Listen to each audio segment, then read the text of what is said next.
Damos inicio a un nuevo podcast. En esta ocasión tenemos un invitado internacional, el doctor Juan Sebastián Fajardo, quien nos visita desde Colombia. Está en la ciudad de Quito. Muchísimas gracias por estar en este espacio. Ergo Podcast es un espacio para simplificar lo jurídico al entendimiento de las personas, pero conocemos un poco más también del profesional, cómo fueron sus inicios y vamos adentrándonos un poco en el tema profesional. Estefi. De igual manera, darte la bienvenida, doctor. Estamos honrados de que nos acompañes aquí y el escenario es todo tuyo. No, muchísimas gracias a ustedes. Saben que estoy muy honrado y ojalá nos divirtamos, que es lo más importante. Perfecto. Siempre iniciamos con una pregunta que consideramos es importante. Dispara. Es el cómo te autodenominas o el cómo te autodeterminas tú. ¿Quién es Juan Sebastián Fajardo?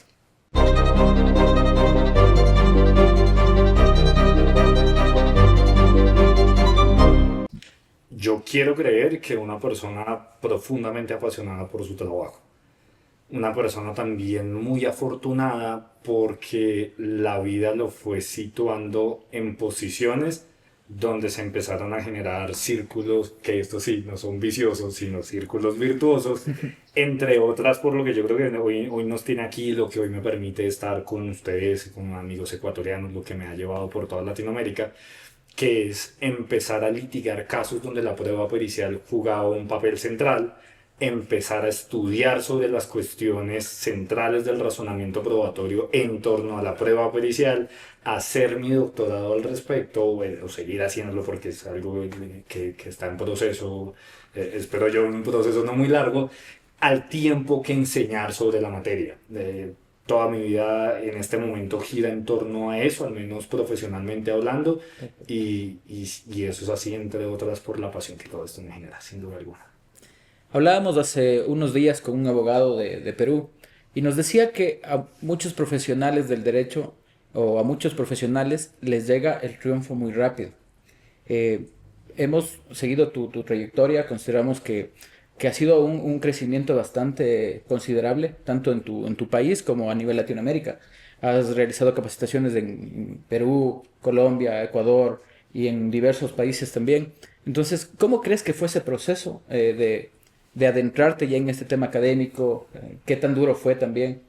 Sí, yo honestamente creo que no ha sido duro. Yo creo que ha sido un camino lleno de bendiciones, lleno de personas muy bonitas que constantemente van poniendo cada uno un ladrillito para que tú puedas dar la pisada siguiente con solidez.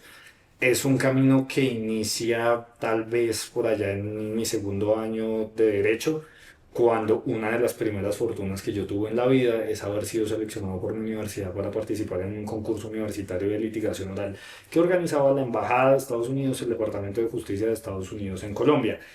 Es un concurso que a mí me permitió de entrada empezar a darme cuenta de cómo funcionaba el sistema norteamericano, Ujú. empezar a escuchar a muchos fiscales norteamericanos, a muchos defensores que llevaban para capacitarnos.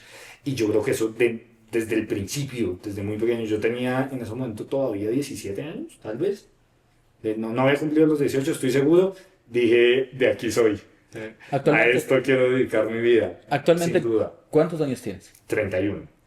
31. ¿A qué edad empezaste ya en el tema del litigio? Yo empecé en el litigio tan pronto me gradué. Yo me gradué de 21 años recién cumplidos. Este año cumplo ya 10 años del ejercicio de la profesión, pero empecé a trabajar en una oficina de abogados de quien es mi maestro, mi mentor, la persona a la que yo le doy absolutamente todo lo que he podido lograr y lo que más bien espero seguir cosechando, que es el doctor Francisco Cintura, un ex fiscal general de la Nación encargado en Colombia, el director del área de Derecho Penal de nuestra universidad, además una persona que ha sido como un padre para mí. Yo empecé a trabajar con él también muy pequeño. Entonces, son 13 años tal vez ya dedicados a esto, 10 ya como abogado, 3 más desde antes. Y pues nada, eso. ¿Y cuándo empieza tu gusto por el derecho? ¿Por qué dices, me inclino a estudiar leyes? Yo creo que eso es una historia bien interesante porque cuando yo estaba terminando el colegio, mis papás estaban locos porque yo estudiara medicina. Mis papás son profesores, profesores de escuela pública, son personas que creen mucho, pero fielmente en todos los impactos sociales que puede llegar a generar la educación. Y ellos siempre habían considerado que la cúspide de las profesiones era aquella que tocaba directamente la vida de los seres humanos, era la medicina. Yo ya tiempo después les mostré que nosotros como penalistas tocamos la vida de los seres humanos casi con la misma intensidad. Yo estoy convencido de que cuando un cliente llega a mi oficina y me dice, viejo, yo tengo una tragedia, yo tengo un problema que me está acabando mi vida, pero al tiempo la mía y la de mi familia me está entregando toda su vida. Él no me está entregando un pleito, él no me está entregando una carpeta, él no me está diciendo, tome, mira a ver usted cómo juega a ser el rockstar con el proceso. Él me está diciendo, por favor, sea el cirujano, ábrame el pecho y sálveme de esto. Está haciendo exactamente lo mismo. Y siempre he tenido problemas con la autoridad, siempre he tenido un gen rebelde que yo no sé de dónde salió, y yo creo que entre otras por eso no quise estudiar medicina. Empecé a estudiar derecho y el primer semestre fue horrible. A mí no me gustó absolutamente ninguna materia, no le veía ninguna utilidad práctica, nada de lo que yo estaba estudiando se parecía a lo que yo me había imaginado que implicaba la profesión. Yo no veía cómo, no sé, las cátedras de introducción al derecho, la filosofía del derecho, al menos la forma como se enseñaba, las discusiones entre los positivistas y los naturalistas podría llegar a impactar la vida de los seres humanos. Yo no entendía nada. Terminé ese primer semestre y le dije a mi papá, yo no quiero estudiar más esto. Mi papá, bueno, él falleció hace ya 10 años, pero es una persona que se imagina, era un amigo más que cualquier otra cosa antes. Era muy estricto, era muy riguroso, y yo fui casi con un poquito de miedo a decirle, qué pena, quiero cambiar de profesión. Y me dijo, negociemos, porque él antes que cualquier cosa era un negociante. Me dijo, vaya un semestre más. Si usted después de otro semestre definitivamente piensa que eso no le gusta, vamos y buscamos otra cosa. O que no iba a hacer medicina, iba a hacer economía, iba a hacer mercado, iba a hacer cualquier otra locura, pero no medicina. Llegué a segundo semestre y ahí me encontré con Jaime Lombana. Jaime Lombana es un profesor también de la Universidad del Rosario. Jaime es, para que ustedes se hagan una idea de la magnitud del litigante que es en nuestro país, es el defensor en este momento en el juicio de Álvaro Uribe Vélez. Es uno de los defensores legendarios de nuestro país, es una de las dos cabezas junto con el doctor Cintura de las dos escuelas de Derecho Penal de la Universidad del Rosario, que quiero creer yo, es la escuela de mejores penalistas, al menos litigantes en el país. Aquí va a haber mucho conflicto con los externalistas, pero sin duda alguna, pues hay poco lugar para la discusión. Y tan pronto como yo empecé a escucharlo a él, hablar de dogmática jurídico-penal, de su pasión por Roxin, por supuesto, de todo lo que implica el funcionalismo radical y el funcionalismo moderado y todo lo que él consideraba que de ahí se extraía, pero más allá de eso, hablar de sus casos, de todo lo que implicaban, de las consecuencias que tenían para esos seres humanos, ahí sí de carne y hueso, ahí sí en tragedias de la vida real. Otra vez, me ha pasado varias veces, dije, de aquí soy. Yo desde segundo semestre sabía que quería ser penalista. No tenía ninguna duda. En tercer semestre tal vez apliqué para ser monitor. Finalizando tercer semestre empecé a trabajar. Nosotros les decimos patinadores. Ya. Ser patinador es una mezcla de mensajero, claro, el que va y sirve café, el que va y ayuda, pero también el que va al chasqui. el que va a los despachos judiciales y pregunta cuál es la audiencia, y el que va y excusa al abogado porque no puede asistir. Eso es ser patinador, y eso terminó de enamorarme, porque me dio la posibilidad de empezar a ver audiencias reales. En ese momento el sistema llevaba tal vez 10 años de implementación en Colombia, un poquito menos. Y si todavía le falta bastante madurez, en ese momento aún más. Había muchas cosas que hoy nosotros ya damos por sentadas, o discusiones que hoy ya estamos profundizando varios profesores en el país, que en ese momento nadie tenía ni idea. Nadie tenía ni idea. Y una de las cosas que yo pude ver desde el principio fue precisamente esa, que nadie tenía muy claro de qué estábamos hablando cuando se conversaba acerca del sistema adversarial, que nadie entendía muy bien sus cimientos, que la capacitación que habíamos recibido había sido muy rápida, muy de golpe, muy superficial, al punto que habían audiencias, yo tengo recuerdos muy claros al respecto, en los que llegaba alguien a decir, bueno, por favor, siente las bases. Y la contraparte decía, sí, su señoría, es que no se han sentado las bases. Y el abogado decía, ¿y cómo se supone que yo siente las bases? Y el juez le decía, pues usted sabrá cómo sentar las bases. Y nadie sabía, y hoy todavía nadie sabe qué significa sentar las bases. Claro. A mí me empezó a sonar algo. Yo dije, esto no puede ser. No puede ser que eso es lo que esté sucediendo. Y fíjese, esto implica un cambio generacional porque aquí vienen una serie de abogados muy prestigiosos, con oficinas muy lucrativas, con clientes muy importantes en el país, que tienen que chocar con un cambio de sistema, cambiar de un sistema que dominaban a uno que para ellos era igual de nuevo que para nosotros. Claro. Yo, más allá de la rebeldía de la que ya les hablé, yo desde el principio dije, en realidad los 30 o 35 años que llevan litigando no son experiencia que cuenten en el sistema adversarial, en realidad todos como que vamos empezando a entenderlo al mismo tiempo, al menos en ese momento. Ya después con la capacitación que recibimos en el concurso con los norteamericanos, dije, esto es capacitación que nosotros estamos recibiendo, que ellos no. Ya después que fui hice el LLM en la California School of Law precisamente sobre trial advocacy, empecé a entender muchas cosas que muchos otros en el país no tenían todavía al menos tan desarrolladas, no había mucho interés de la academia en eso. Y yo creo que el círculo termina de cerrarse, el círculo de a qué me quiero dedicar, de dónde está mi interés, de dónde encuentro mi propósito de vida, cuando voy a Girona y veo que además de reglas de evidencia, que además de técnicas de litigación, que es todo el trabajo de los norteamericanos y de gran parte de ordenamientos jurídicos anglosajones, también hay estudios sumamente serios, principalmente desde el punto de vista epistemológico del razonamiento probatorio. Ya es la cuestión sustancial de la prueba. La cuestión sustancial, la cuestión procedimental, a esto quiero dedicar mi vida, dije yo inmediatamente. Total. Claro, se complementó. Ni siquiera sé ya que me preguntaste. Y me paso corriendo las clases. Pero claro, ya tú te capacitas, te vas a Estados Unidos, te vas a Europa y luego regresas a aplicarlo en tu país. ¿Cómo fue ese proceso? Yo ¿Qué nunca tan dejé de difícil? litigar. Ya. Yo nunca dejé de litigar, bien a la distancia, bien estando en el país. A veces uno iba a las maestrías solo por un tiempo determinado. La Universidad de Girona tiene una maestría que es una cosa preciosa, es una cosa hermosa.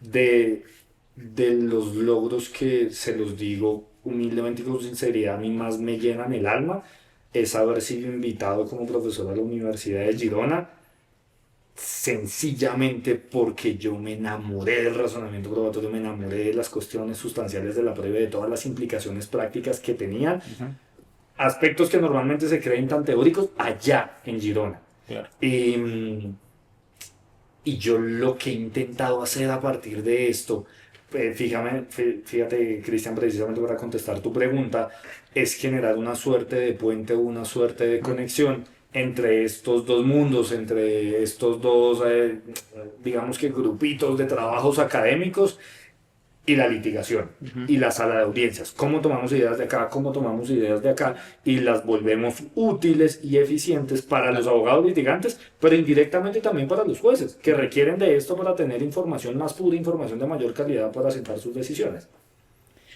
Sí, llega el momento en que tú aplicas todos estos conocimientos, pero también te encuentras con tal vez el juez deficiente, el juez que no comprende lo que tú aprendiste y quieres aplicar. ¿Qué tan frustrante es eso? Yo vivo en el departamento, digamos, colindante de Bogotá, se llama Cundinamarca, y yo creo que hay una frasecita que explica muy bien a qué te refieres tú. Tú puedes tener claro que en Dinamarca se estudia de una forma, se plantean parámetros teóricos de una manera, pero si tú no litigas en Dinamarca, sino en Cundinamarca, pues te ubicas, ¿vale? Y tratas de aterrizar lo que se puede aterrizar a las cuestiones prácticas. Yo lo que creo es que la distancia entre la teoría y la práctica no es tan grande como la gente piensa normalmente. Lo que ha faltado tal vez son teóricos tanto de la litigación como de la prueba que tengan experiencia suficiente para extraer de estos dos mundos lo mejor para el tercero, lo mejor para el mundo en el que nosotros al fin y al cabo litigamos. Y sí, en muchas ocasiones Cristian Steffi nos encuentra con jueces que uno quisiera que tuvieran mejor conocimiento del sistema, jueces que uno quisiera que no sufrieran de un golpe generacional tan importante, jueces que vienen del sistema anterior, jueces que antes fueron fiscales, y pues esa es la vida del abogado defensor, aprender a lidiar también con esto. Total. Con un muy buen amigo ecuatoriano, el doctor Pedro Gervés, hemos conversado a profundidad acerca de lo que sucede cuando tú vas clarísimo con tu contrainterrogatorio a realizar preguntas sugestivas y tú sabes que existe consenso en el mundo anglosajón y en cualquier ordenamiento más o menos desarrollado acerca de la importancia de las preguntas sugestivas en el marco del contrainterrogatorio.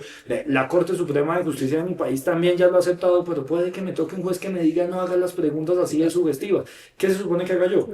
Elegir las peleas, elegir las discusiones, elegir las batallas. Hay unas que vale la pena dar, hay otras que no. Si me dicen es que eso está muy sugestivo, pues le empiezo a bajar al nivel de la sugestividad hasta que el juez me permita preguntar, pero no claudico en la intención de extraer la información sobre determinado tema. Luego, ¿cuál es la solución? Para el juez que no está tan familiarizado con determinado procedimiento, con determinado concepto, con determinada institución más o menos novedosa del sistema adversarial, buscar la forma de ajustarse. Ajustar las técnicas de litigación a lo que el juez permita e ir mostrándole la importancia del planteamiento que uno está haciendo. Les pongo un ejemplo que para mí es muy claro. Uno de los mitos que le ha hecho más daño al contrainterrogatorio, creo yo la razón por la cual durante 10 o 15 años no se veían contrainterrogatorios auténticamente devastadores en contra de la credibilidad de los testigos, no se veía correr sangre como la corre en los contrainterrogatorios del sistema norteamericano, radica en la idea según la cual en el contrainterrogatorio únicamente se pueden abordar temas que hayan sido tocados en el directo. Tú presentas a tus testigos, para quienes nos estén escuchando y no estén tan familiarizados con la discusión, tú le haces una serie de preguntas, yo soy tu contraparte, yo lo voy a contrainterrogar, se supone y lo que el mito manda es que yo solamente le puedo preguntar sobre lo que tú le preguntaste. Pero yo desde el principio, antes de que esto se solucionara, que esto en nuestro país ya está absolutamente zanjado, creo yo lo que hacía era decirle a los jueces, su señoría, imagínese si nosotros nos tomáramos en serio este mito, imagínese si yo no pudiese preguntarle sobre ninguno de los problemas de fiabilidad del testigo solo porque mi contraparte no los abordó. Imagínese por favor si eso no es un sistema que termina premiando no al mejor litigante, que termina buscando no la información más pura posible, sino donde termina ganando el más tramposo, el más triquiñuelas, el que mejor engañe, el que mejor esconda la información que a su propio testigo lo perjudica. No, yo no me imagino un sistema así. Yo no puedo creer que alguien pueda considerar que eso es un sistema justo. Esto es una forma de incorporar discusiones que es la manera de, en muchas ocasiones, generar lo que yo denomino normalmente reformas a puñetazos. Porque hay reformas que se tramitan a través del Congreso, donde uno logra crear conciencia acerca de la necesidad de aclarar una institución de carácter procesal, y hay otras reformas que se logran en la sala de audiencias con prácticas reiteradas, con exigencias sistemáticas de los abogados, mostrando un punto de relevancia para el ejercicio del debido proceso probatorio. Y yo creo que esto es un ejemplo más o menos adecuado para eso. Perfecto. O sea, claro, lo que tú dices lo aplican allá y ahora lo aplicamos acá también en el tema de... Vivimos las mismas realidades. Sí. Yo, lo que les puedo garantizar es que esto es uno de esos cuentos donde no importa dónde me estés escuchando. Claro. Estás en México, estás en Perú, estás en Chile, estás en Argentina, estás en Ecuador, estás en Colombia, tenemos exactamente los mismos inconvenientes con la implementación del sistema con tendencia adversarial en nuestros países latinoamericanos. Doctor, ¿y tú qué crees que sea la solución para esto? ¿Quizás capacitar a los jueces? Sí, capacitarnos todos, seguir capacitándonos todos. Esto es una labor conjunta. Yo quería justo tomar ese tema porque, claro, conversamos que te capacitas, te fuiste a capacitar en Europa, en Estados Unidos, y actualmente estás haciendo capacitaciones a nivel Latinoamérica. Y esa es una manera de contribuir también con el crecimiento jurídico de cada nación y también de cambiar estas prácticas, ¿no? Cambiar también el cómo el estudiante de pregrado va analizando esto. Y tal vez quiero pensar que sí. Claro, cada mañana cuando me levanto a las 4:40 de la mañana y no quiero salir de mi cama, quiero pensar que de verdad con esto uno genera algún aporte para el desarrollo del sistema en Latinoamérica. De hecho, yo considero que estos espacios que ahora vienes de un congreso, donde claro, estas personas que no tienen acceso tal vez de estudiar en Europa, tal vez de conocer cómo otras naciones ven el contrainterrogatorio, por ejemplo, pues pueden hacerlo a través de estos congresos. O sea, de alguna u otra manera, estos espacios académicos contribuyen sí o sí. Ahora, el tema de Latinoamérica considero yo que es un retroceso en el tema del crecimiento jurídico, por un tema cultural también, un tema de evolución. De a poco, naciones como Ecuador también vamos evolucionando. Consideramos que Colombia también tiene un avance bastante importante en el tema jurídico, pero para eso está estos espacios, para debatir, para proponer, como tú decías, o sea, no es netamente un tema de reformas a través de la Asamblea, por ejemplo, sino un tema ya de hagámoslo de esta manera y si alguien no empieza, pues va a seguir así. Hay dos temas importantes, Cristian. El primero es uno en el que yo insisto mucho y es hay un profesor de neurociencia de la cognición de la UCL, de la University College of London, con doctorado en neurocognición, que es Itai Eldor, una autoridad en materia de sesgos cognitivos, que entre otras explica el pessimistic bias, y es el sesgo cognitivo que hace que por regla general, cuando estamos valorando una situación, los seres humanos seamos pesimistas. Y yo encuentro pocos ejemplos que puedan ser mejores que lo que sucede con el análisis de nuestros sistemas. Porque en mi país también hay mucha gente que se queja y dice, ¿cómo está de mal el sistema? ¿Cómo está de mal el sistema? ¿Se han puesto a pensar en cómo estaba esto hace 10 años? Claro. ¿Se han puesto a pensar en cómo estaba esto hace 15 años? Yo les juro que el sistema en el que yo fui a sentarme como espectador en una sala de audiencias cuando estaba en tercer semestre de la carrera de Derecho no es el sistema en el que yo litigo hoy. Es un sistema completamente distinto. Los jueces comprenden mejor la razón de ser de muchas de las instituciones. Los jueces cada vez tienen más clara la importancia de determinadas garantías puntuales, de sus implicaciones, de sus consecuencias, y lo mismo pasa acá. El solo hecho de que exista un podcast donde estemos hablando de esto y lo vea cualquier cantidad de personas, ya es un muy buen indicador acerca del interés que se está produciendo frente al mejor funcionamiento del sistema de enjuiciamiento criminal. Yo creo que sí va avanzando. Quisiéramos que avanzara mucho más rápido, eso es otra cosa. Pero yo creo que sí, yo creo que cada vez tenemos sistemas más justos, al menos desde el punto de vista de la comprensión de los operadores jurídicos. El asunto con el pessimistic bias es que encuadra perfectamente con la capacidad de ser humano de ver el lunar y no todo el panorama. Claro. Yo sé que ustedes han vivido escándalos de corrupción en la rama judicial. Yo sé que en mi país también todavía muy poco, pero excepcionalmente se ven. Yo sé que en muchos países de Latinoamérica todavía hay muy malas prácticas y el problema es que eso es lo que normalmente cobra mayor atención. Pero si dejamos de enfocarnos en la mancha, en el lunar, en la peca y empezamos a ver el panorama completo, tenemos sistemas jurídicos que han avanzado muchísimo. Total. Tenemos sistemas jurídicos donde cada vez nos estamos tomando con mayor seriedad la necesidad de contar con estándares de prueba elevados para emitir la condena, donde cada vez el contrainterrogatorio juega un papel mucho más nuclear en el marco del ejercicio de la contradicción. Lo que nos permiten hacer hoy en los contrainterrogatorios en Colombia no se lo imaginaría nadie en nuestro propio país hace 15 años y no se lo imagina nadie hoy, por ejemplo, en Ecuador. He estado en muchos cursos donde mostramos videos de audiencias mías donde estamos utilizando determinadas técnicas de impugnación precisamente en este propósito de enseñar a ser más efectivos o más directos los contrainterrogatorios, y lo primero que dicen es no, pero esto no nos lo permitirían hacer acá. Total. Y tengo testigos en esta muy linda sala de juntas que saben que lo primero que yo les respondo es ¿pero lo he intentado? Claro. No me diga que no le van a permitir hacerlo si usted no lo ha intentado, y si no lo ha intentado 50 veces y así le digan 50 veces que no, lo sigue intentando. Hay que hacerlo, hay que dejar de ser tan pesimistas. Para eso entonces apague y vámonos y no estudiemos más y no nos capacitemos más y renunciemos a la noción misma de justicia. No puede ser, no tiene sentido. Un abogado que estuvo ahí en la capacitación que diste, hablabas que bueno, habría la posibilidad de tener contacto directo con los peritos, extra el proceso, podrías llamar a tu oficina, tener un contacto. Eso acá sería penado, ¿no? O sea, totalmente es un poco casi no posible, porque ya dirías que tal vez estás... Cuando tú dices que sería penado, ¿hace referencia a que está prohibido? Porque te apuesto lo que quieras a que si tomamos el Código Orgánico Integral Penal ecuatoriano y buscamos dónde está la prohibición de tomar una declaración previa al testigo, no la encontramos. Claro, pero hablamos, por ejemplo, si son peritos directamente de criminalidad. Es que no sucede normalmente. Claro. Eso es otro sesgo cognitivo, se llama status quo bias.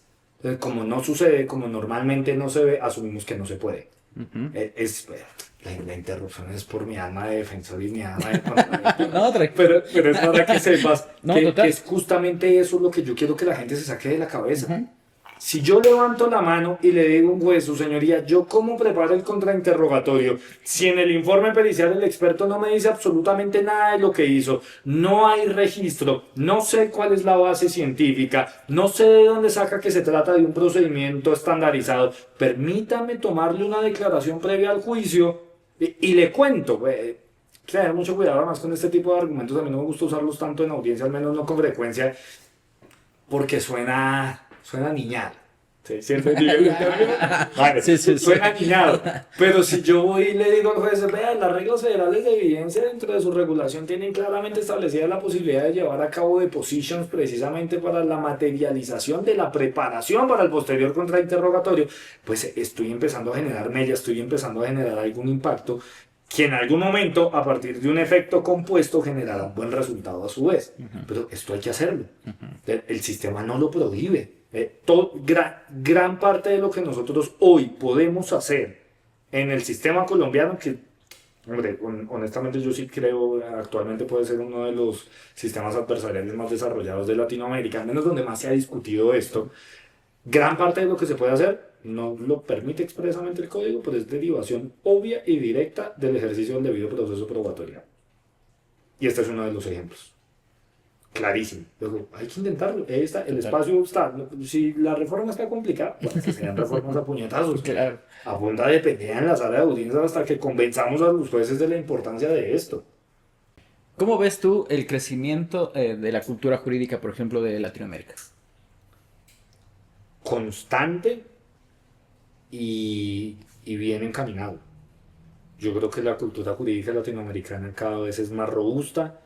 Yo creo que paulatinamente hemos venido ganando un espacio relevante en la discusión.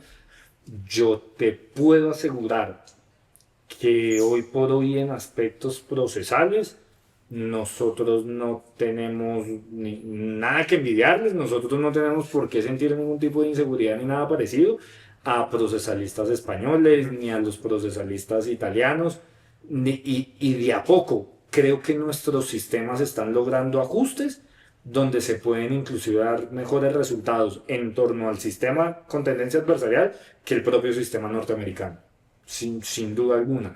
Yo creo que hace falta un poquito más de personalidad de parte de los abogados, también digamos en general de los académicos sobre estos temas específicamente de litigación, y lo digo en el sentido de no aceptar irreflexivamente cuáles son las regulaciones que sobre determinadas materias existen en otros países. Yo soy enemigo, y de verdad se los digo con honestidad, me arden las entrañas cada vez que escucho que alguien dice, no, eso no es así. Y eso no es así porque los norteamericanos dijeron X o Y, o no, eso no es así porque eso es contrario al espíritu del sistema adversarial. Y a todos los que me dicen algo medianamente parecido, inmediatamente empiezo a decirles los espiritistas, porque no tienen un razonamiento serio detrás de lo que consideran ellos que debería ser una regulación de una institución procesal específico, sino que piensan que existe una suerte de supraente que debería alumbrar cómo funciona esto, que es el espíritu del sistema. Eso no existe. Hay que buscar lo mejor para el sistema, también atendiendo a las realidades latinoamericanas, a las limitaciones de nuestros ordenamientos jurídicos, pero ya, sin ninguna reverencia ni nada parecido. Y entrando en temas un poco más personales tuyos, ya en el ejercicio de la profesión. No vayas a preguntar por mis novias, por favor. Gracias. No, en el tema del ejercicio de la Les dije que iba a hablar de absolutamente cualquier cosa, menos de eso. Estoy despechado. Dijo de eso. mis novias, dijo, ¿no? De mis exnovias. Es que empieza a hablar del tema y ya empiezo a cagarla. No vas. No, quería hablar un poco más sobre, claro, tu libre ejercicio. Si bien es cierto, hay cosas muy, muy importantes, pero también hay cosas frustrantes. Sí. ¿Qué situaciones han sido las más frustrantes dentro de este libre ejercicio? La condena de una persona que tú sabes inocente. Porque hay casos donde inclusive uno como defensor dice, tengo dudas, esto no está muy claro. La decisión legítima en ese tipo de procesos igual debería ser la absolución, igual esas condenas duelen, pero no hay nada que genere un dolor remotamente parecido a lo que es que manden a la cárcel 20, 30 o 40 años a un ser humano que uno sabe inocente. Peor aún, si uno tiene clarísimo que el conjunto probatorio aportado al proceso da cuenta de esa inocencia. Tal vez el caso que a mí me tiene hablando de despechos, con despecho jurídico todavía, que lo voy a seguir pleiteando hasta el final ante el Sistema Interamericano de Derechos Humanos, donde llevo 7 años defendiendo, es un magistrado que fue presidente de la Corte Suprema de Justicia en Colombia, que fue presidente del Consejo Superior de la Judicatura y que está condenado basándose en los dichos de un declarante compensado que tiene 1000 contradicciones, que tiene 1000 razones para mentir, que se ahorró 30 años de cárcel por decir que un dinero que él había solicitado a nombre de terceros supuestamente se lo entregó a mi cliente. Yo le decía al juez en los alegatos de conclusión, le traje la foto del ratón con el queso en la boca, porque nosotros encontramos la trazabilidad patrimonial que daba cuenta de quién se había quedado con el dinero, y era este declarante compensado, que daba cuenta que el único patrimonio que se había aumentado, y además por una suma básicamente exacta a la de las coimas que solicitó el tipo, era el declarante compensado, ¿vale? Es un caso que a mí me sigue doliendo mucho, en el que todavía pienso con mucha frecuencia, entre otras porque el magistrado es un gran señor, es un gran ser humano, y saber que está ya privado de la libertad siendo inocente, saber que 7 años de trasnochos, que 7 años de intentar ser lo más riguroso posible en su defensa no fue suficiente para salvarlo, me pesa. Pues ese es el único caso que yo tengo así actualmente. Además. Claro, y hablando de un tema jurídico, pero de un tema personal, ya como ser humano, ¿cómo te golpea ese tema ya? Yo creo que es imposible dedicarse a esto con un poquito de rigor si tú no sientes empatía por los clientes. Si el dolor de ellos no te irradia en alguna manera, deberías estar dedicado a otro, al menos a otro ámbito del ejercicio profesional, porque uno antes que abogado defensor muchas veces se siente psicólogo. Eh, Tal vez todas las Sí, llamadas con sí, mis de clientes verdad. las termino diciéndole ánimo, Sí. ánimo, ánimo. Si Claro. le tengo confianza le digo ánimo perro, ánimo que de esto salimos, Ajá. ¿vale? Sí hay que tener mucha empatía, pero hay que saber generar también muros, hay que saber generar límites para esa empatía, porque no puede llegar al punto que te nuble tu razonamiento. Si a uno, el cliente, le interesa, lo que le suceda a él le interesa, tanto como para que no lo deje pensar con claridad, uno no Claro. va a ser el mejor defensor para ese caso en concreto. Tú te puedes creer el mejor Ujú. contra el terror, tú te puedes creer que hace las cosas con mucha seriedad, tú te puedes creer la personificación de la disciplina, bueno, lo que quieras. Pero si tu razonamiento está nublado, allí hay algo que debería hacer que te apartes del proceso. Y es difícil hacerlo, es difícil dejar, eh, digo yo siempre, las tragedias yo sí las recibo. Y yo a mis clientes se los digo, y si algún cliente de casualidad me está viendo aquí decir groserías, perdónenme, pero además saben que es verdad. Yo les digo, huevón, deje aquí su tragedia. Usted no se puede ir con esto para su casa. Ujú. Claro. Usted no se puede ir con esto para salir a estar jodiendo la vida a su mujer porque está estresado, porque no sabe qué va a pasar con el proceso penal. Para eso contrata un abogado defensor que no le cobra poquito, entre otras. Pero, weón, ya no más. Total. No se lleve esto, no se cargue con esto. Pero lo que yo recibo también lo dejo en la oficina.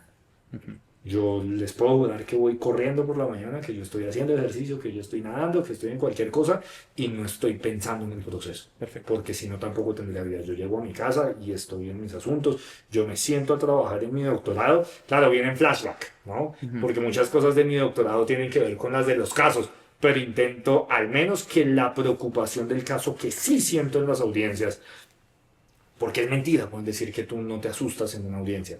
Yo ahorita estaba en una audiencia virtual, les contaba, justo después de la conferencia salí corriendo para una audiencia virtual y tenía el corazón a mil.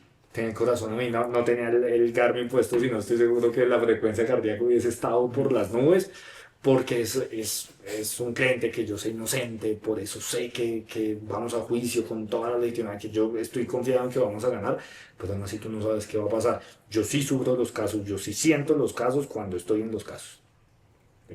No más. Y hay que, esto es un poquito de filosofía estoica básica, no hay que leer pues ni las meditaciones ni las contemplaciones de Marco Aurelio, ni hay que recitar a Séneca para darse cuenta que hay cosas que dependen de ti y hay cosas que no. Ajá. Y tú te preocupas y trabajas por aquellas que dependen de ti y las que no, las tienes que soltar. Y el Total. resultado no depende de uno. Hacer el mejor trabajo posible con rigor, sí. Lo que suceda una vez sale una decisión y tú apelas, no depende de ti. Luego yo sí creo que uno tiene que ser capaz de tomar la página, darle vuelta e ir al siguiente caso. Porque ni la última victoria puede generar que llegues con el pecho inflado al siguiente caso, porque no vas a hacer el trabajo con el rigor con el que lo tienes que hacer. Y yo de verdad estoy convencido de que la litigación es una cuestión de sudoración, de transpiración y no de inspiración, pero tampoco la derrota te puede mandar cabizbajo el próximo proceso. Ni lo uno ni lo otro. Cada caso con el rigor del mundo, con la disciplina del mundo, hasta lo que te corresponde. No sé si te respondo la pregunta. Total. Acabaste de mencionar también que cuando se topa un proceso penal, sobre todo, no solo la pasa mal la persona, sino la familia en general. Y esto puede implicar que debido a su angustia, él quiera guiar el proceso. ¿Te ha pasado? Es horrible. Me ha pasado mucho, sobre todo porque tengo muchos clientes abogados. Tengo clientes abogados que Complicado. además admiro. Dicen que ese es el peor cliente. Y yo creo que es el mejor.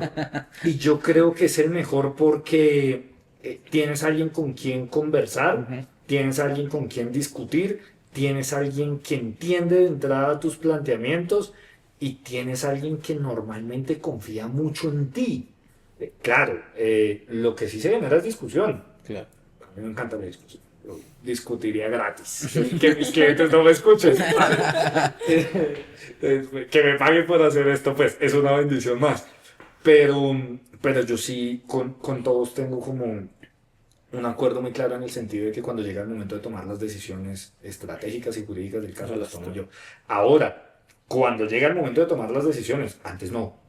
Yo soy de la generación de abogados y cualquier cliente que me escuche, las personas de mi oficina que me están escuchando, saben que es verdad. Yo a mis clientes les envío los escritos antes de... Revíselo, cuénteme qué le parece. Weón, dígame si se entiende. Lo sigo haciendo y lo voy a hacer toda la vida. Si es que los 20, 30, 40 años de cárcel son de él, no míos. Yo quiero que él participe. Lo primero que yo hago con mis clientes es decirles, lo espero aquí metido todo el tiempo preparando el caso. La mayoría de los delitos que yo llevo son delitos de carácter técnico, son delitos económicos, son delitos de contratación estatal. Si yo tengo un cliente que es experto en contratación estatal, que está siendo juzgado supuestamente por alguna irregularidad en el contrato, mi principal perito es mi cliente. Siéntese conmigo, viejo, explíqueme esto, qué era lo que está pasando acá, dónde podemos encontrar información, armemos juntos la estrategia.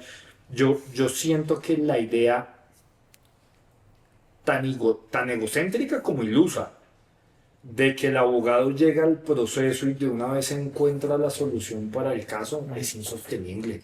Yo creo que es una cuestión muy de abogados de otras generaciones que hoy no se puede defender. Yo creo que salvo que tengas alguna inseguridad que tengas que trabajar, pero en terapia, viejo, no en otro lado. Total. Tú lo que tienes que hacer es sentarte con tu cliente y ver cómo te explican y ver cómo juntos construyen lo mejor para el cliente. Otra vez, con un límite. Le repito, las decisiones sí las toma el abogado. Total. Yo no puedo. Y les pongo el ejemplo. Viejo, yo confío mucho en su criterio. Yo necesito que usted me explique de qué estamos discutiendo, pero no espere que cuando yo tenga que tomar la decisión sobre si presento una objeción o no, lo voltee y me diga, ¿me da permiso? Claro. Porque hasta allá no podemos llegar. Yo les digo, no espere que si yo tengo que interponer en un recurso, en un sentido o en el otro, yo le vaya a consultar a usted. Nuestras discusiones son en mi oficina, antes de ir a la sala de audiencias. Cuando llegamos a la sala de audiencias, de verdad, vamos preparados. Y vamos preparados implica que el cliente ya sabe también uno cómo va a actuar. Topaste un tema que me parece muy importante, que fue topado también hoy en la mañana, que era, bueno, estos dos tipos de defensa, de estos dos tipos de abogados, que normalmente era el habitual, el crear un miedo en el cliente, ¿ya? El crear el miedo, ¿para qué? Tal vez para cobrar más honorario, para que se vaya a la casa preocupado, regrese mañana y te duplique el honorario. Pero topas otro tema que me parece muy importante y creo que es un tema generacional, que es el darle tranquilidad. Muchas de las veces yo hago lo mismo con mis clientes. Ha habido ocasiones en las que Steffi también escucha conversaciones de casi una hora con clientes en el cual ya eres un poco más empático. Marica, Ya no es un, tranquilo, ya no es no un se tema de preocupe. derecho, ¿no? Claro. Yo les digo, pues, vaya y escúchese un video de puto Jordan Peterson. Usted tiene que saber la importancia de ir con el pecho hacia afuera y la espalda hacia atrás a la sala de audiencia. No llegue derrotado, vístase bien. Total. ¿Vale? Cuando estén diciendo algo que no le gusta y le da ganas de hacer así, no se limite. Total. Si lo regalan, dice discúlpeme su señoría, sí. O yo pido disculpas por usted, no se preocupe. Uno, a ver, esto es Tienes una guerra. tienes que. Cada litigio es una guerra y es inconcebible que uno vaya a una guerra con la cabeza mirando hacia el piso. Ajá. No tiene ningún sentido, ninguno. Sí, sí, o sea, es algo que considero es habitual, pero lamentablemente se sigue viendo. Lamentablemente hay esa vieja escuela que crea este pánico.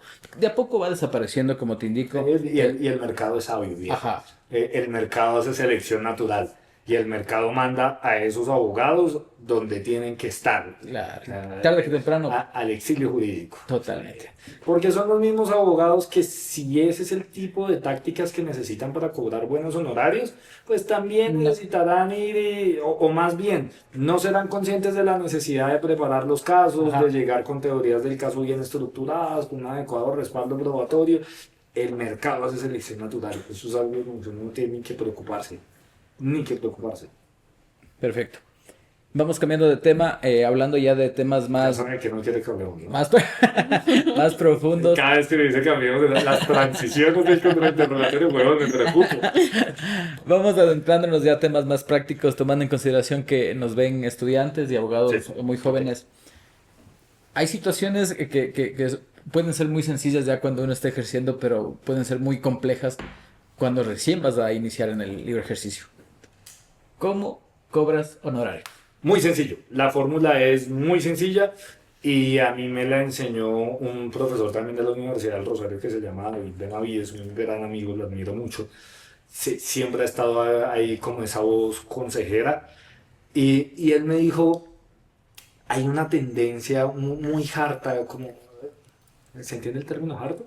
Como, muy incómoda de tasar los honorarios dependiendo de quién es el cliente, dependiendo de qué tanto dinero tiene el cliente, y eso no es serio ni con el cliente, pero tampoco con usted, porque si entonces llega un cliente que no tiene tanto dinero, se supone que usted cobre menos por su trabajo de lo que realmente cuesta su trabajo. La fórmula es una sola.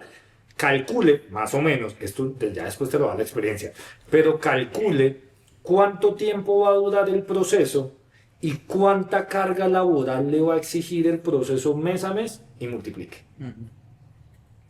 Ya. ¿Qué implica cuánta carga laboral?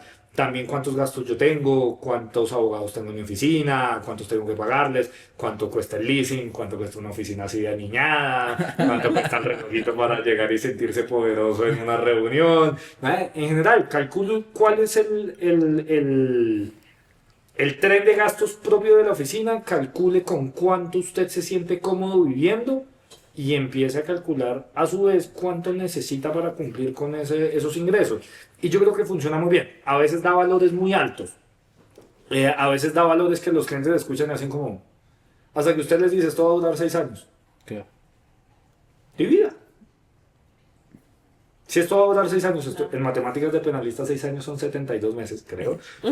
Divida lo que yo le estoy cobrando en 72 y dígame si le parece muy costoso. Y dígame si le parece costoso que la persona que va a tener su libertad en sus manos, huevón, su vida en sus manos, le cobre eso. Y si le parece, sí, bien. Esto yo creo que es algo que también tenemos que erradicar nosotros. Los honorarios no se negocian. O sea, uno cobra algo justo que no depende de quién es la persona que lo está buscando contratar, sino de la carga laboral que requiere. Pero uno no está en una plaza de mercado ofertando, pues, Total. cuánto cuestan los víveres, viejo. Hay que dignificar un poquito la profesión. Dignificar la profesión no implica ser los abogados que van y contratan un jet privado para tomarse la foto en el jet privado y decirle a todo el mundo, mire cómo me va bien, eso es el payaso, su show. Son ¿Vale? complejos también. Dignificar la profesión implica ser profundamente riguroso en el trabajo que usted hace, pero también dar cuenta de la honorabilidad que implica la labor que usted está ejerciendo. Usted no va donde un cirujano que le va a abrir el pecho, que va a intentar reconectar las válvulas que lo mantienen con vida, le dice, no, pero eso está muy caro, cóbreme el 30%, Claro. sea serio. Yo se lo juro, en las ofertas de honorarios pongo no es negociable y se acaba el asunto, ¿vale? Hay que ser profundamente estrictos con el tema de honorarios. Es una cuestión distinta a la de la defensa.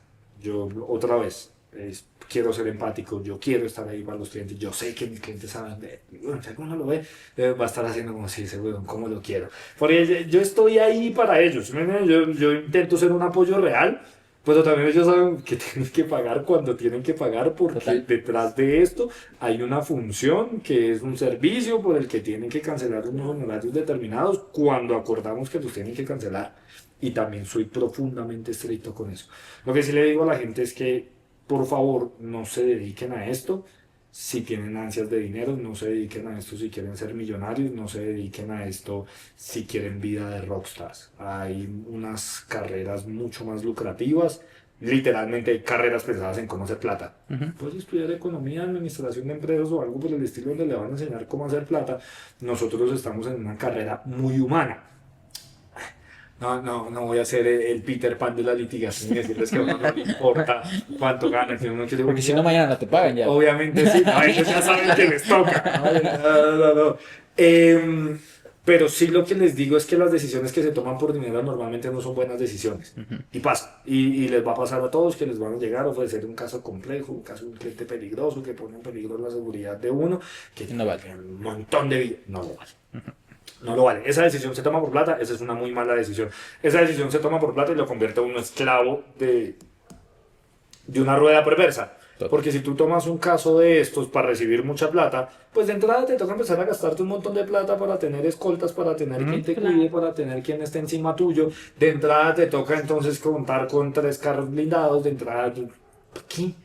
Ustedes saben lo lindo que es llegar a litigar un caso donde todo el país está pendiente, donde todo el mundo va a estar conectado mirándolo a uno en taxi, si es necesario. Total. Sin ningún problema. Yo le pido a la vida que hasta el último de los días yo pueda litigar sin la necesidad de contar con una escolta ni nada remotamente parecido. ¿Para qué?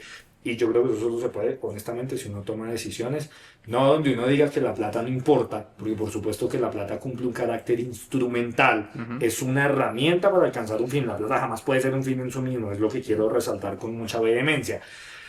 Pero sí que no puede ser el centro de la vida. Que no puede ser, yo veo que los penalistas tienen una oficina linda, ¿no? Y había el mármol de la sala de votos de los penalistas me parece más linda que la de los civilistas. Yo por eso me quiero dedicar a eso, vaya a hacer otra vaina, dijo. De ley. Porque usted no tiene madera para eso. Porque uno aquí pasa un tiempo importante ganando menos que el promedio de los abogados hasta que por fin puede despegar, porque eso es lo que implica el ejercicio independiente de la profesión. Yo llevo 10 años, los 10 años completos se los he dedicado al ejercicio independiente de la profesión. Se los digo hoy para que si quieren lo dejen grabado y se los firmo si quieren. Y toda mi vida, espero hasta los 90 años, se los voy a dedicar al ejercicio independiente de la profesión. Yo no quiero ser magistrado, yo no quiero ser fiscal, yo no quiero tener un cargo rimbombante, yo no quiero tener poder burocrático. Yo quiero seguir defendiendo cada vez mejor a la gente y quiero generar un impacto real en los sistemas de justicia latinoamericanos. Por eso sigo con un pie en la academia, con un pie en el litigio, intentando no hundir tanto las piernas. ¿Vale? Pero si algo me han enseñado los 10 años ininterrumpidos de estar acá, es que el efecto compuesto existe. Esto es un principio básico de la economía de conformidad con el cual el paso que tú das propulsa el siguiente y lo hace mucho más poderoso. Es que cuando tú tienes un cliente y trabajas con seriedad el caso y lo trabajas con rigor, después ese cliente te recomienda con 3 personas, después esos 3 te recomiendan con 9 y sigue multiplicando. Total. Y se crea una red bien interesante donde una vez ya le llegan casos de decir, no tiene ni idea. Yo le pregunto a los clientes, bueno, ¿quién me recomendó?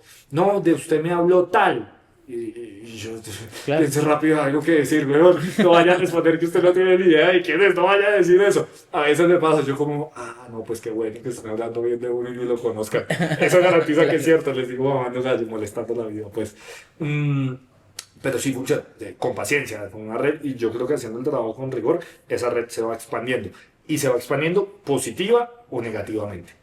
Porque desde el momento en el que tú no trabajes los casos, el efecto compuesto de 3, 9, 27 y multiplique personas hablando bien, se convierte en 3, 9, 27 multiplique personas hablando mal. Total.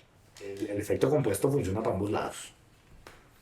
Acabas de mencionar, doctor, que ahora tú no negocias tus honorarios, pero cuando iniciaste, ¿cómo fue este proceso del cobro de honorarios? Sí, siempre es algo muy complejo.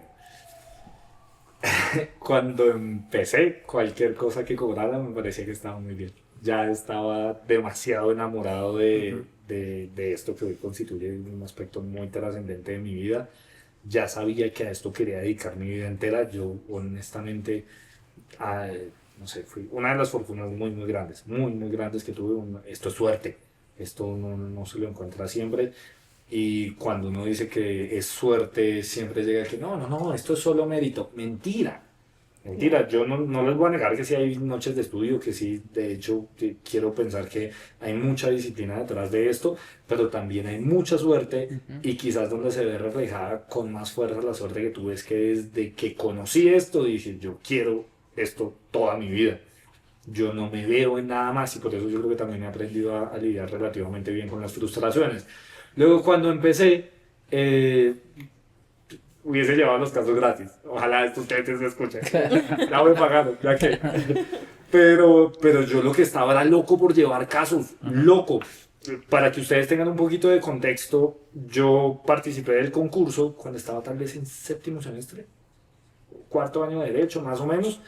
Este concurso que les contaba, que organizó el Departamento de Justicia de Estados Unidos en Colombia, yo fui, allá estuvimos en la fase regional, ocupamos el primer puesto como entre 500 equipos, fue un montón de gente. Ya eso te empieza a llenar un poquito de seguridad, ya eso te empieza a hacer, como hacerte preguntar, sí, ¿cómo será que yo soy bueno en esto? Porque ya, Claro. como que uno siempre está lleno de dudas. Después de lo del concurso llegué al consultorio jurídico de la universidad, donde también tuve unas personas muy lindas, maravillosas, que en medio del convenio que tenía la universidad con la Defensoría Pública permitían que algunos poquitos estudiantes llevaran defensas, pues yo llegué loco a pedir las defensas. Si no me creen, debo tener una foto publicada de Facebook del 2013, debe ser del 2013, con mi primera absolución acá. Henry Guzmán se llamaba, y no me sigue en redes sociales, en tanto como se está viendo, aquí, abrazado, con la sonrisa de oreja a oreja. Un juicio de hijo de puta, un juicio por inasistencia alimentaria, donde la fiscalía decía, usted no pagó, como usted no pagó sus obligaciones alimentarias, se tiene que ir para la cárcel. Y yo llegué a decirles, pero ¿y cómo probaron que él sí tenía con qué pagar? Claro. Porque las omisiones punibles únicamente son las dolosas. Y a mí, yo me acuerdo que los asesores del consultorio jurídico, después los convencí, pero los asesores del consultorio jurídico decían, pero es que hay una presunción que es la presunción del salario mínimo. Yo les decía, bueno, no es una presunción de derecho de familia, es una presunción que no tiene aplicabilidad en el proceso penal porque es contraria a la única presunción del proceso penal, que es la presunción de inocencia. Si usted presume el salario mínimo, está presumiendo la prueba de uno de los elementos estructurantes del tipo penal, es una presunción contraria a la presunción de inocencia. No, pero bueno, plantéalo. Cuando absolvieron salí, yo no, les juro, tengo la foto en Facebook publicada todavía. Busquémosla. Sí, la buscamos y la En este subimos. momento del podcast la pongan, ¿vale? Henry, te quiero, gran caso. Fue muy lindo, mi papá en ese momento ya estaba enfermo de cáncer, me acuerdo que salí corriendo del juzgado a contarle que había ganado, que no podía el orgullo, no podía la felicidad, entre otras, creo yo. Yo no sé si él falleció tan pronto yo me gradué, luego no sé si él alcanzó a imaginarse que la cosa se me iba a dar, pero al menos estoy completamente seguro que sí se imaginó que iba a ser feliz intentándolo, que iba a ser feliz en el camino. Eso a mí me llena, por supuesto, de mucha felicidad. Eso hizo que cuando yo me graduara, después de varios casos de defensas que tuve en el consultorio, fue una experiencia muy chévere. Era muy agresivo en las audiencias por ahí a veces, o sea, tuve que afinar muchas cosas.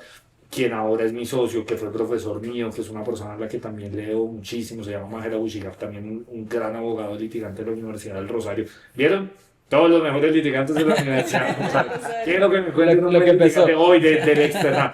Yo soy profesor del externado, de los posgrados de procesal penal del externado, y siempre que llego les digo, ¿ustedes cómo hacen para estudiar acá? No les llega ni el oxígeno. El externado queda muy arriba. Bueno, con razón van tan lento. Trabajando en hipoxia es difícil. Y también, claro, y desde esa época él me decía, bueno, vamos con más tranquilidad, vamos a afinar esto. Han sido muchas cosas. Pero en ese instante, recién graduado, yo cobraba, obvio. Pero les juro que en lo que menos pensaba era en eso. En lo que más pensaba era en la posibilidad de estar litigando. Tomé varios casos gratis, de hecho, Y aquí viene una cosa muy interesante, es literalmente este efecto dominó. ¿Han visto, no? Las imágenes cuando ponen las fichas de dominó en paralelo, que se cae una y se empiezan a caer las demás. Una muy buena amiga me llamó y me dijo, oiga, a mi cuñado lo están procesando, este man está jodido de plata, este man no tiene cómo, por favor defiéndalo, tírelo, tráigalo. Empecé a llevar el caso estaba en ese momento en el juzgado vecino, que era una juez que tenía una fama de ser muy brava. Tengo problemas con la autoridad de la juez brava, fue puta. No iba a funcionar, pero no, finalmente sí. Empecé a llevar el caso, estaba yo en una audiencia preparatoria, estaba hecho pidiendo una nulidad, como les decía, en ese momento mucho más agresivo, mucho más volátil, prendía en primera, decimos nosotros en Colombia, prendía con chispita. Y yo estaba pidiendo una nulidad por ausencia de hechos jurídicamente relevantes. La acusación eran puras calificaciones, eran puras adjetivaciones sobre los hechos. No le decían a este pobre man que era lo que supuestamente había hecho en concreto, una cuestión relacionada con una estafa de cuantías muy pequeñas. Entonces, yo dentro de la solicitud de la nulidad le dije a la juez, su señoría, es que si la fiscalía no establece cuáles son los hechos concretos y específicos debidamente circunstanciados, pues mi cliente no sabe de qué defenderse. Yo no sé de qué defenderlo. Puta, cogió la frasecita de yo no sé de qué defenderlo, y en la decisión la juez me dijo, si no sabe de qué defenderlo, de pronto es por la inexperiencia. Va, como si me hubiese mentado la madre. Claro. En la apelación, en el recurso, algo que les aconsejo enfáticamente, no hagan. Algo de verdad no es buena práctica de litigación, no se gana nada, y le estoy contando, entre otras cosas, esos errores que uno comete producto de la inexperiencia. Yo me fui lanza en ristre en contra de la juez. O sea, yo le dije, no, ¿usted cree que es una cuestión de cuántos años lleva ahí sentada el hecho de que se fijen adecuadamente las premisas fácticas? O sea, ¿usted cree que si yo tuviera 40 años más acá, haciendo bien o mal mi trabajo, porque que usted sea juez hace 15 años no significa que lo esté haciendo bien, garantiza que podamos comprender mejor la hipótesis de la acusación sobre la cual tengo que salir a investigar? Yo empecé a mezclar un montón de ataques personales, claro, con el asunto de fondo, y yo siempre lo he tenido gruesito para el sarcasmo. Siempre he sido rápido, siempre he sido muy ágil para hacer mordaz. Y ese día, de todo lo que tenía en el arsenal, todo se lo tiré a la juez. Yo creo que ahí, cerquita de la raya de un asunto hasta disciplinario por irrespeto. O sea, esto hoy se los cuento riéndome. Claro. La semana siguiente yo decía, ay, puta, ¿será que me van a sancionar? ¿Será que, se los juro? Hasta que finalmente no salió la apelación. Y de hecho, el tribunal en la apelación, me acuerdo, lo tengo clarito, dijo, en todo caso, si combinamos a las partes para que actúen con mayor respeto. Básicamente nos levantaron a la juez y a mí, ¿vale? Pero yo no puedo controlar lo que la señora haga, yo sí puedo controlar cómo yo reaccione, y yo tengo que reaccionar bien, punto. Tengo que ser consciente otra vez de la dignidad que implica la profesión que nosotros ejercemos. Eso es algo que nunca volví a hacer y espero nunca volver a hacer, estoy seguro que ya no pasa. Pero ahí viene la parte más bonita de toda la historia. Cuando yo estaba encendido con esta juez, pues la cabeza caliente, el agua la bajaba derecho, no me hallaba, pues terminé de sustentar la apelación, me paré, me fui, tenía 3 amigos obviamente haciéndome barra, vámonos huevones. Entonces salimos bravos de la sala de audiencias, estaba un tipo ahí esperándome, hoy es un gran amigo.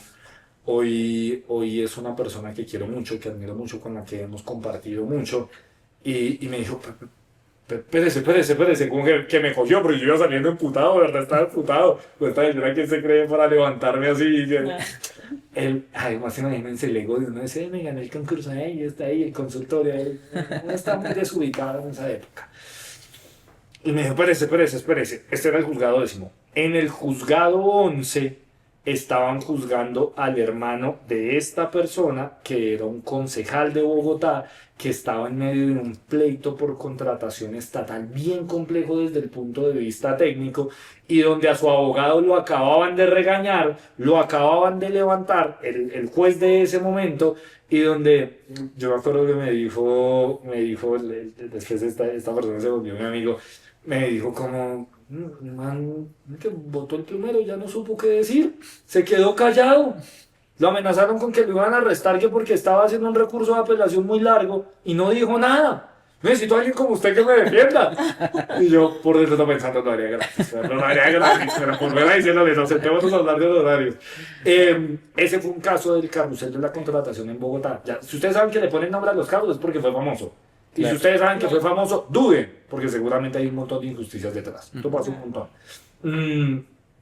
Nos sentamos, me senté con el concejal. Él en ese momento debía tener tal vez casi 60 años. Hoy él debe tener 70 y algo. Claro, él tenía 60 años, se sentó con un peladito de 21 años a explicarle su caso y a decirle, es que yo quiero que usted me represente.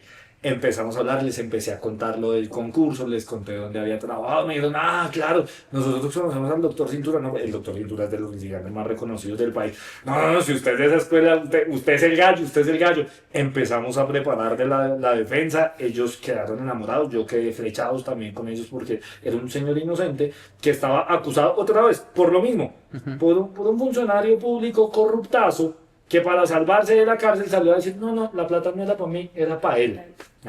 Cogí ese juicio contra interrogatorios muy complejos, testigos diciendo muchas mentiras, me tocaban mucho desde el punto de vista personal y por eso vimos la absolución más linda de todas, una locura. Ya después hubo problemas en los recursos, voltearon la absolución, condenaron, tenemos que acudir a la Corte Suprema de Justicia. Conclusión, 10 años llevo en el pleito. Literalmente, porque seguimos en el pleito. Claro. Lo sigo pleiteando. En este momento estamos en espera de la decisión de impugnación especial de la Corte Suprema de Justicia. Yo estoy completamente seguro que lo tienen que absolver.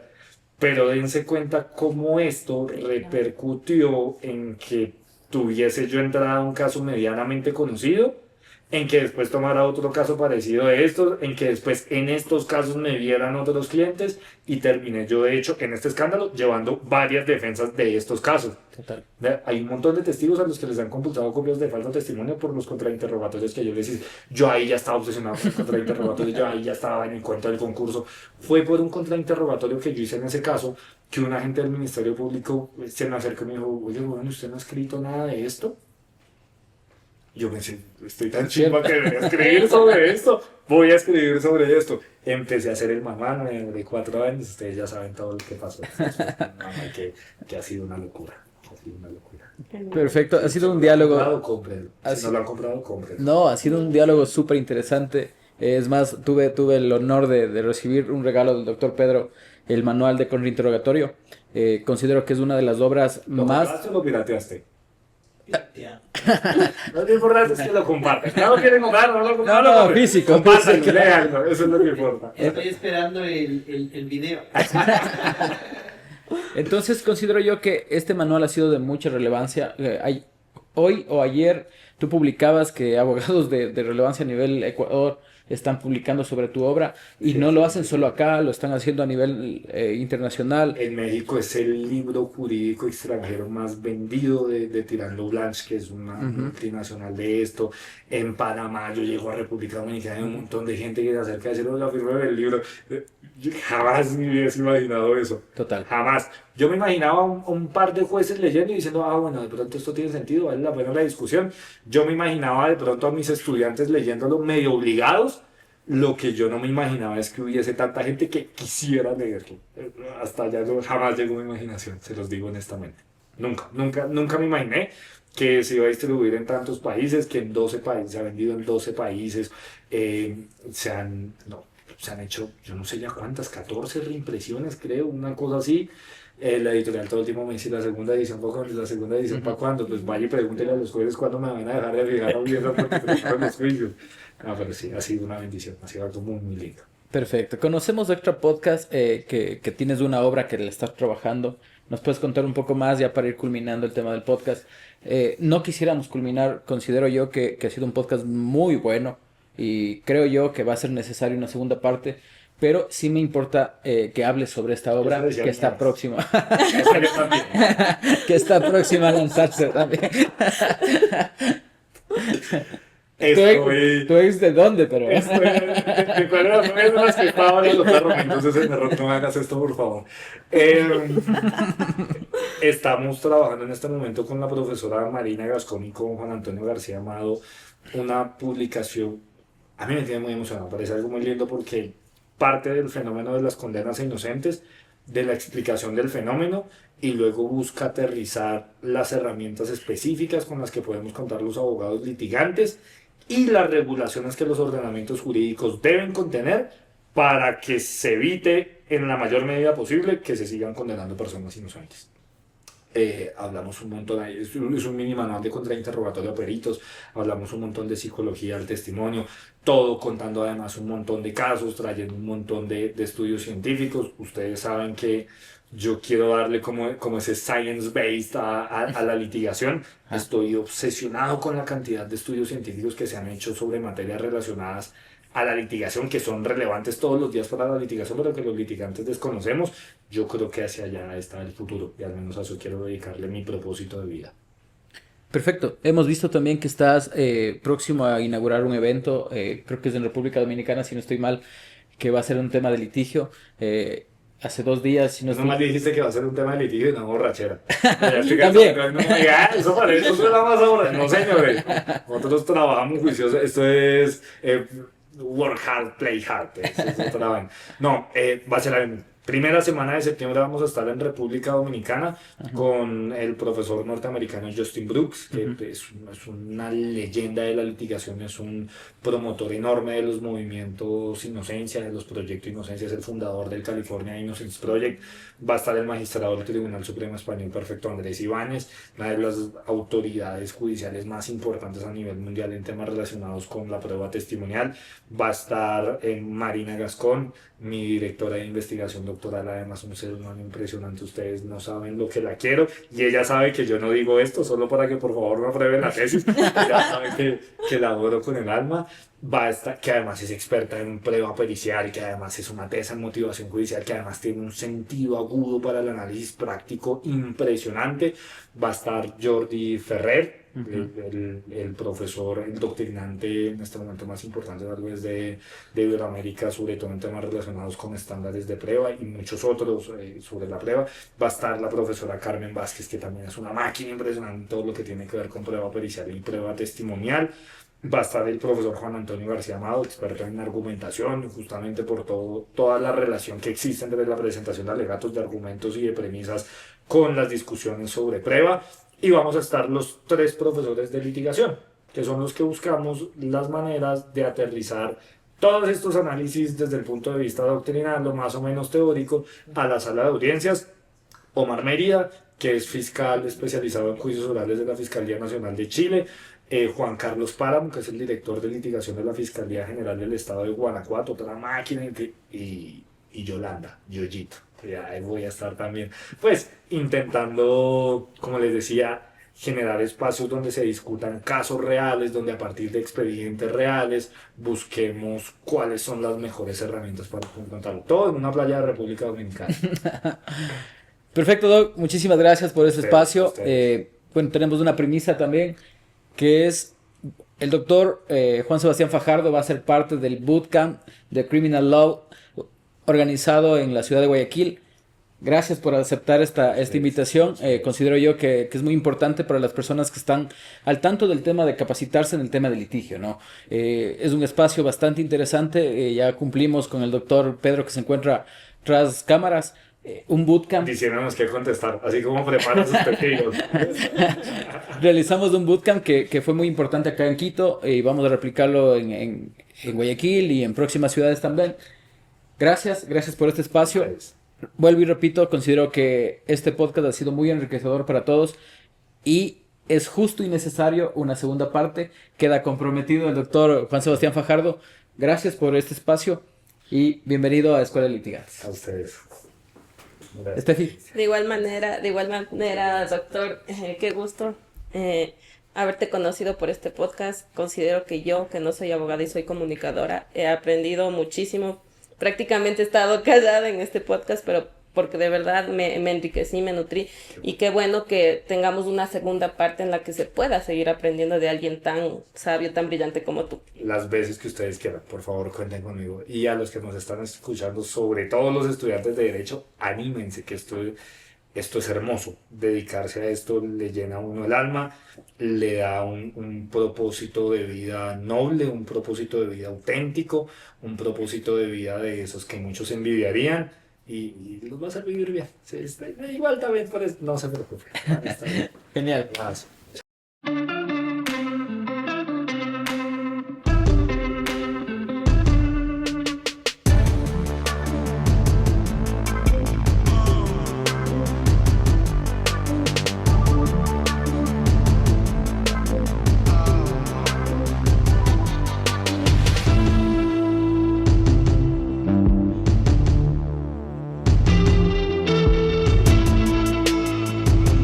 Cristian Velastegui, Estudio de Abogados.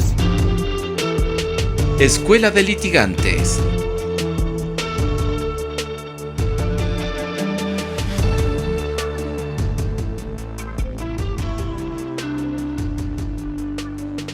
Ergo Académico, acercando la cultura jurídica al país. Ergo Podcast, simplificar lo jurídico al entendimiento de las personas.